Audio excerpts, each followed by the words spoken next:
Fala, torcida vascaína, a gente está de volta com o nosso canal Vamos Vasco aí, com mais notícias aí, grandes novidades do nosso Vascão. Tivemos, enfim, o primeiro vazamento aí, a primeira camisa da Nike que será utilizada na Copa São Paulo, camisa provisória. Vamos falar um pouco aqui dessa chegada da Nike, que em breve vai lançar também os uniformes principais aí de jogo do time principal do Vasco. Vamos também aqui falar de possíveis saídas de jogadores. 3 jogadores aí chamam a atenção do mercado europeu e o Vasco também fez uma nova proposta oficial para contratar um reforço para a próxima temporada. Vamos explicar tudo isso aqui no nosso vídeo. Antes de começar, explode de like, clica aí no gostei, se inscreve se você não está inscrito, é de graça, meu amigo, só clicar no inscreva-se aí, falta pouco para a gente chegar a 229 mil inscritos, cerca de 700 inscritos aí para ajudar a gente a chegar nessa marca muito importante. Ativa também o sininho das notificações para você receber os vídeos postados aqui do nosso canal Vamos Vasco. Muito obrigado aí quem está se inscrevendo, até aqueles que estão hypando em nossos vídeos, muito obrigado, vocês fazem a diferença aqui no nosso canal.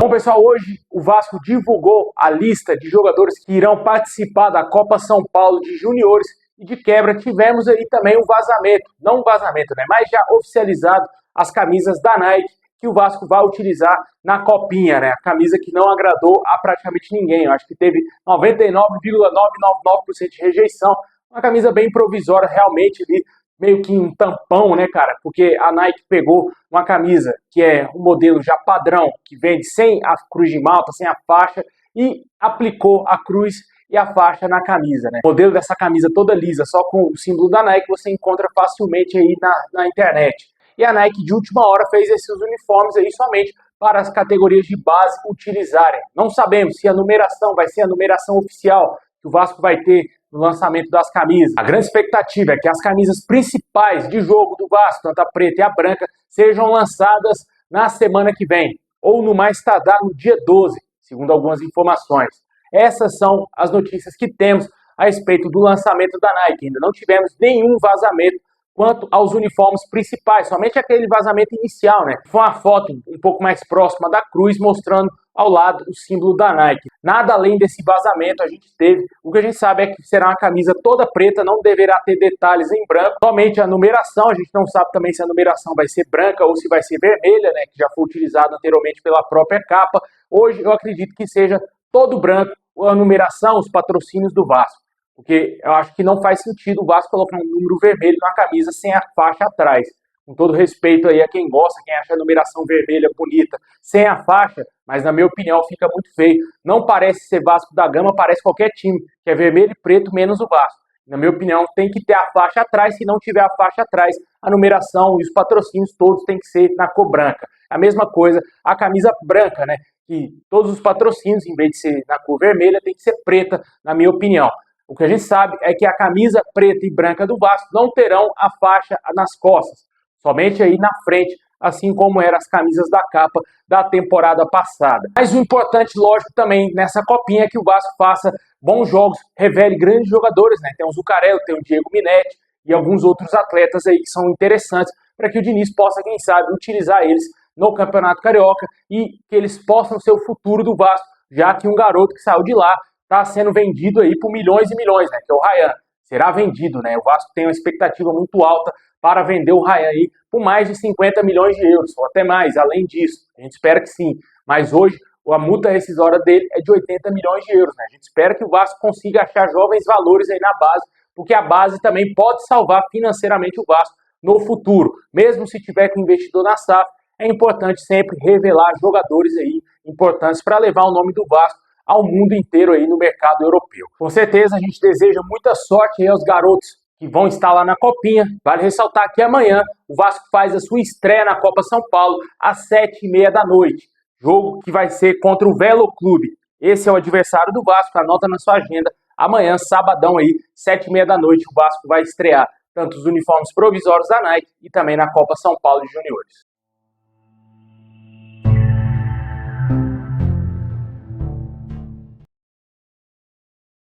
Bom, agora vamos falar do mercado, saída de jogadores, né? O que a gente sabe é que muitos atletas vão deixar o Vasco, mas também jogadores que, em tese, ficariam para 2026, que o Diniz conta no elenco, podem receber propostas e podem até mesmo deixar o Vasco. Mais cedo a gente falou da situação do Paulo Henrique, chama a atenção da Inter de Milão. A Inter de Milão, segundo a imprensa italiana, tem um interesse no jogador. O Vasco, por sua vez, deseja vender o atleta no mínimo por 55 milhões de reais.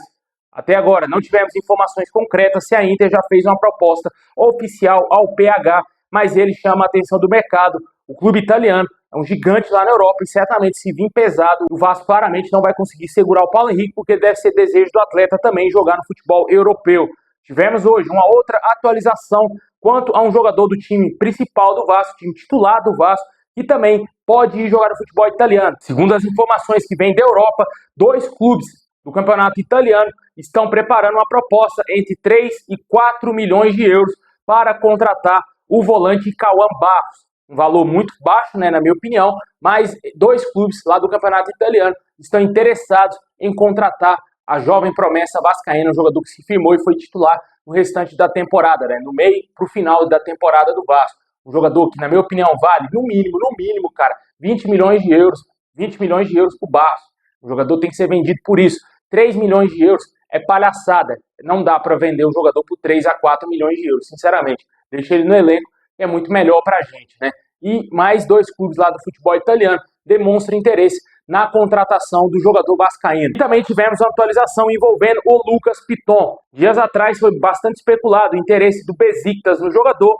O clube ainda segue muito interessado na contratação do Lucas Piton e em breve pode ser que alguma proposta seja feita ao Vasco. Não tivemos notícias quanto à proposta já oficializada pelo Besiktas. O que a gente sabe é que o clube turco tem interesse no Lucas Piton e também em um lateral esquerdo argelino que está jogando no futebol francês. Os 2 laterais estão na mira do Besiktas e o Lucas Piton é um jogador que é muito importante para o Vasco, até porque o Vasco não contratou ainda um lateral esquerdo que poderia chegar para rivalizar, digamos assim, com o Lucas Piton por uma titularidade, e a gente não sabe se vai contratar. Vale sempre lembrar que o Vitor Luiz é um jogador que pode deixar o Vasco, mas ao mesmo tempo ele tem um contrato um pouco mais longo, até o fim de 2027 com o Vasco. A gente tinha uma expectativa que o contrato dele se encerrava no fim do ano passado, mas não, ele renovou no início do ano passado e vai ficar mais 2 temporadas aí no Vasco. É um jogador que é o reserva do Piton, mas que o Diniz não utiliza ele, exceto para bater pênalti. Mas, na minha opinião, o Vasco tem que ir ao mercado trazer mais um lateral esquerdo para compor elenco. No caso do Riquelme, Chapecoense tem interesse no jogador. A Chape, inclusive, também demonstrou interesse no Vitor Luiz, só que o próprio pai do jogador, que eu acredito que seja um empresário do atleta, desmentiu a informação, disse que não chegou nada da Chapecoense. E hoje a Chape tem interesse no Riquelme, que sequer foi utilizado na última temporada lá no Vasco, né? Com certeza, vamos ver o que vai acontecer com o Lucas Piton, desperta interesse do Besiktas. Dias atrás, a Roma também teria demonstrado interesse, porém, ambos os clubes não fizeram propostas oficiais. Assim que a gente tiver alguma confirmação de proposta feita ao Vasco, tanto por Paulo Henrique, Barros e Piton, vamos trazer aqui no canal. Também tem a situação do Ryan e do Verratti, que podem deixar o Vasco também em caso de propostas, né? O Verratti desperta interesse do Coritiba e principalmente do Boca Juniors, que trata o jogador como uma das prioridades para o ataque nessa atual temporada de 2026, o Boca que está na Libertadores. Vamos aguardar aí ver o que vai acontecer. Quanto às saídas, outras saídas, jogadores que não serão aproveitados, a gente já falou aqui várias vezes no canal. Ponto Globo trouxe uma informação muito importante que Matheus França, Benjamin Garré, Hugo Moura, também Estrela, Riquelme, também possivelmente Leandrinho, todos esses jogadores podem sair do Vasco, serem emprestados a outros clubes. Também tem a situação do Lucas Freitas, que desperta interesse do futebol da Turquia também, só que até agora o Vasco não recebeu uma proposta para vender o jogador. Já saíram do Vasco Jean Davi, Maurício Lemos, Paulinho Paula e também o Lucas Oliveira, que foi para o Ceará. Esse é o mercado do Vasco quanto às saídas. Carlos Cuesta, jogador que tem um contrato se encerrando no próximo dia 5 de janeiro. O Vasco deverá exercer aí o empréstimo do jogador até o fim dessa temporada para depois comprá-lo. Essas são as informações. Está bem encaminhado o empréstimo do jogador até o fim desse ano de 2026. O jogador claramente deve querer continuar no Vasco, porque ele ganhou muitos minutos, foi titular do time do Vasco e está visando aí também a Copa do Mundo, né? Ele, inclusive, voltou à seleção colombiana quando estava vestindo a camisa do Vasco. Vamos torcer para que dê tudo certo aí para o Cuesta ficar mais tempo, que não apareça nenhum outro clube interessado, talvez, em comprar o jogador. E o Vasco, talvez, perder ele agora, né, cara? Nos primeiros dias de janeiro. Essa é a situação. O Diniz já deixou bem claro que gostaria de trabalhar com 14 a 15 jogadores no elenco, ou seja, os 11 titulares, mais 3 ou 4 jogadores que fizeram parte aí do banco de reservas. Pode ser que seja o Verratti, o David, seria um desses nomes, mas o Vasco dá mostras que quer negociar o David. Teve uma proposta do Vitória, só que o staff do atleta não quis negociar o David por conta do Vitória só querer o empréstimo.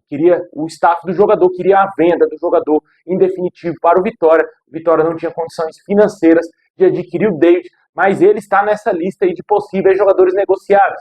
Quem poderia estar também seria o Matheus Cocão, mas ele teve uma lesão grave, infelizmente para o jogador e infelizmente para nós vascaínos também, né? Que ele vai continuar ainda tendo contrato com o Vasco durante esse ano e a possibilidade é de que o Vasco, talvez em 2027, venda o Matheus Cocão ou se livre do jogador de alguma forma. Quanto ao Matheus França, que é o grande desejo de todos nós vascaínos, a saída desse jogador, ele será ainda avaliado nesse início de Campeonato Carioca, nesse início de temporada, para ver se ele vai conseguir ter algum desempenho. Se ele continuar atuando da forma que terminou 2025, ele vai ser devolvido ao Crystal Palace, segundo o GE.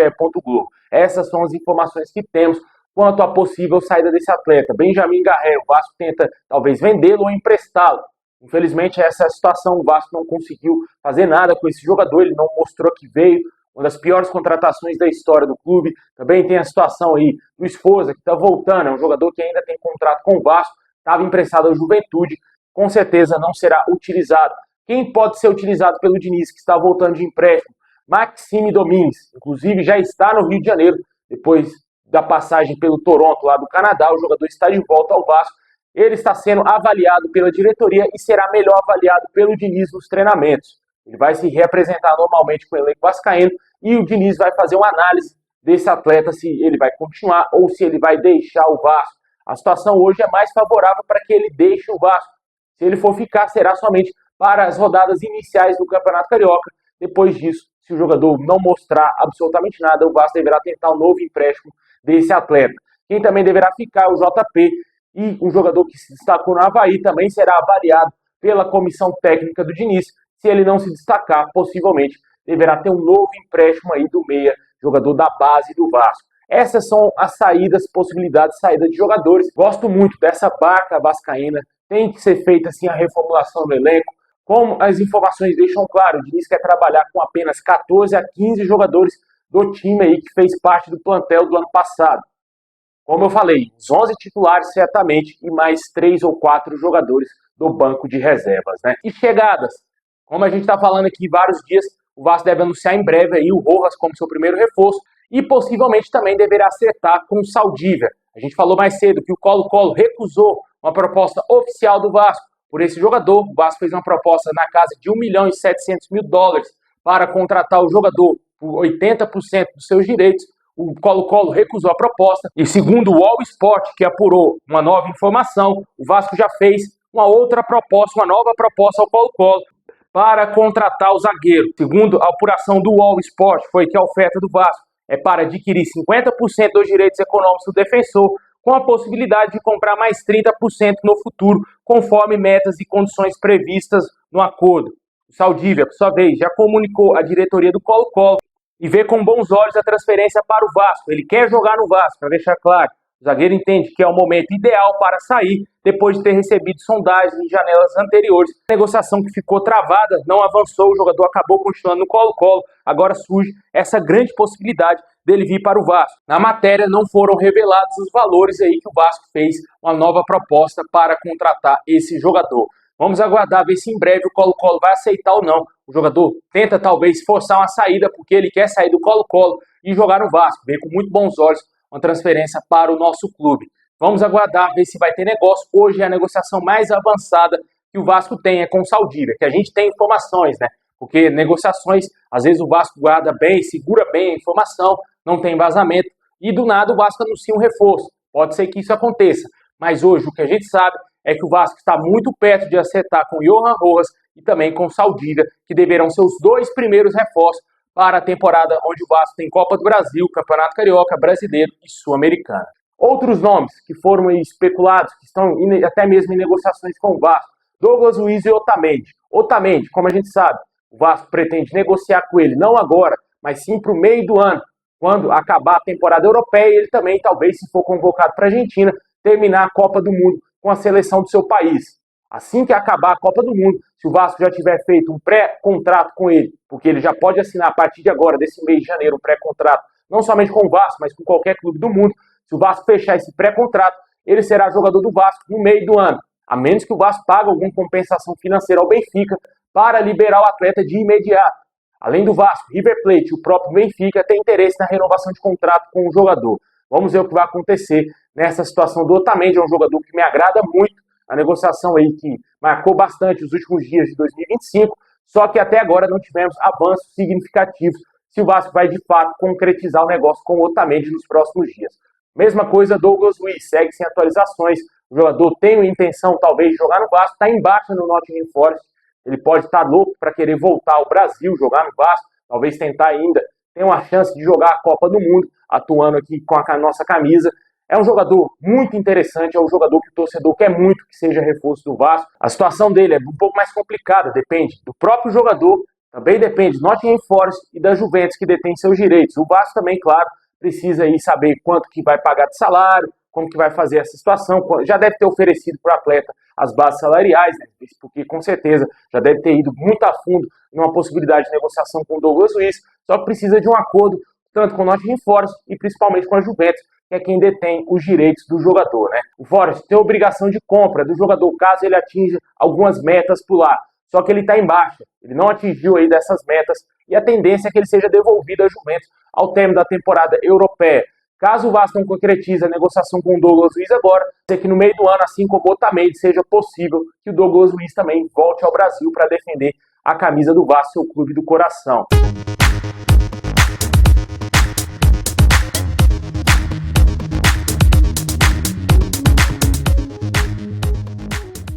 Bom, pessoal, esse é o vídeo de hoje. Muito obrigado por ter assistido até o final. Deixa aquele likezão, se inscreve aí, ativa o sininho, tamo junto e é nóis!